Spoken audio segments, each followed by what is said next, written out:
দর্শক বন্ধুরা, হিন্দু সনাতন ধর্মে কার্তিক মাসকে অত্যন্ত পবিত্র মাস হিসাবে গণ্য করা হয়। এই মাস জুড়েই আমরা বিভিন্ন উৎসব, অনুষ্ঠান, পুজো পার্বণে মেতে থাকি। আসতে চলেছে এই কার্তিক মাসের শেষ দিন, সংক্রান্তি তিথি।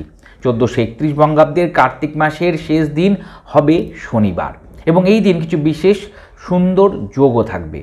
আমরা কি উপায় করতে পারি এই বিশেষ দিনটাতে, যার ফলে আমাদের জীবনের বিভিন্ন রকম সমস্যা থেকে আমরা নিষ্কৃতি পেতে পারি, গ্রহগত ডিস্টার্বস থেকে আমরা মুক্তি পেতে পারি, সেই বিষয়ে আলোচনা করব।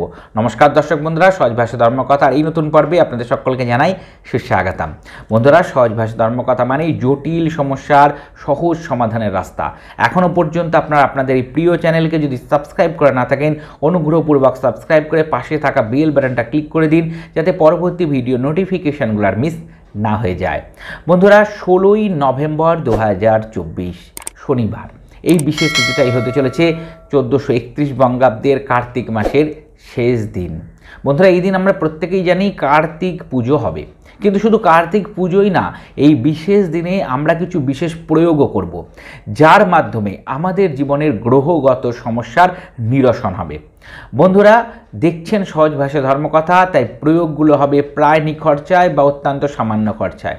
আমাদের প্রত্যেকের বাড়িতেই কালো তিল প্রায় থাকেই, তার কারণ পুজোতে কালো তিল লাগে, আর আমাদের প্রয়োগও হবে আজকে এই কালো তিল নিয়ে। বন্ধুরা, আপনাদের হয়তো অনেকের জানা আছে কার্তিক মাসের সাথে শ্রী বিষ্ণুর বিশেষ সংযোগ আছে। বলা হয় কার্তিক মাসে শ্রী বিষ্ণু জলে অবস্থান করে, তাই অনেক ক্ষেত্রেই দেখা যায় এই সময়ের মধ্যে মৎস্য অর্থাৎ মাছ অনেকে খান না।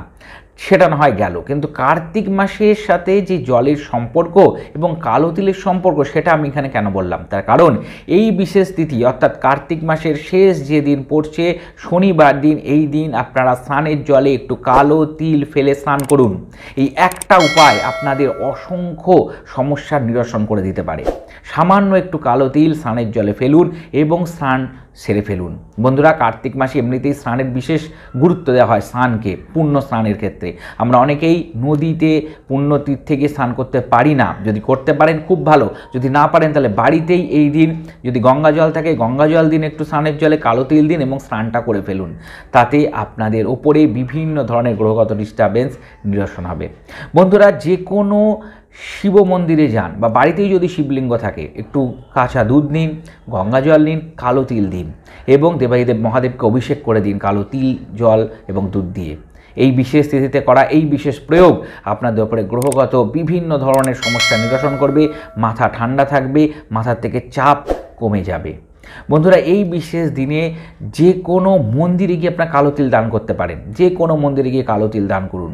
হতে পারে শ্রী বিষ্ণুর মন্দির, শ্রীকৃষ্ণের মন্দির, দেবাদিদেব মহাদেবের মন্দির, মা কালীর মন্দির, যে কোনো মন্দিরে গিয়ে আপনারা কালো তিল দান করুন। কালো তিল যদি দান করতে না পারেন, তাহলে তিলের তেল হয়, সেই তিলের তেলও আপনারা নিয়ে গিয়ে দান করতে পারেন যে কোনো মন্দিরে, যেটা আপনাদের সুবিধা হয়। বন্ধুরা, কার্তিক মাস জুড়ে প্রদীপ দানের অত্যন্ত গুরুত্ব হয়, অর্থাৎ আমরা দেখবেন এই মাস জুড়ে বিভিন্ন সময় বলে থাকি প্রদীপ জ্বালান, এই সময় প্রদীপ জ্বালান, সেই সময় প্রদীপ জ্বালান। প্রদীপ যারা জ্বালাতে এতদিন ধরেই এই মাস ধরে পেরেছেন খুব ভালো, কিন্তু যারা পারেননি তাদের শেষ সুযোগ এই বিশেষ তিথিটা। এই দিন আপনার প্রদীপ জ্বালাবেন। কোথায় কোথায় জ্বালাবেন? প্রথম কথা, দেবাদিদেব মহাদেবের যে কোনো মন্দিরে বা বাড়িতেই যদি আপনাদের বিগ্রহ শিবলিঙ্গ থাকে, সেখানে আপনারা জ্বালিয়ে দিন একটা প্রদীপ।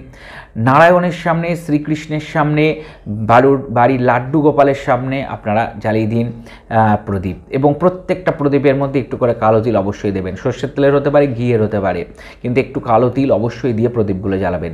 এছাড়া আপনারা জ্বালাতে পারেন প্রদীপ অশ্বত্থ গাছের নিচে। এই দিন অবশ্যই অশ্বত্থ গাছের নিচে প্রদীপ জ্বালান, বট গাছের নিচে প্রদীপ জ্বালান এবং তুলসী গাছের সামনেও আপনারা প্রদীপ জ্বালান। বন্ধুরা, এই বিশেষ তিথি অর্থাৎ কার্তিক মাসের এই শেষ দিন শনিবার দিন আপনারা অশ্বত্থ গাছে জল, দুধ এবং কালো তিল মিশ্রিত করে দিয়ে আসুন। এর ফলেও কিন্তু গ্রহদোষ নিরসন হয়। এই সামান্য উপায়গুলো যদি আপনারা এই বিশেষ তিথিতে করতে পারেন, তাহলে আপনাদের ওপর থেকে গ্রহগত ডিস্টার্বেন্স অবশ্যই দূর হবে। এছাড়া আপনারা অবশ্যই এদিন একটু পুজো পাঠে মন দিন। আপনারা বাড়িতে গীতা পাঠ করতে পারেন, গীতা পাঠ শ্রবণ করতে পারেন, বিষ্ণু সহস্র নাম শ্রবণ করতে পারেন।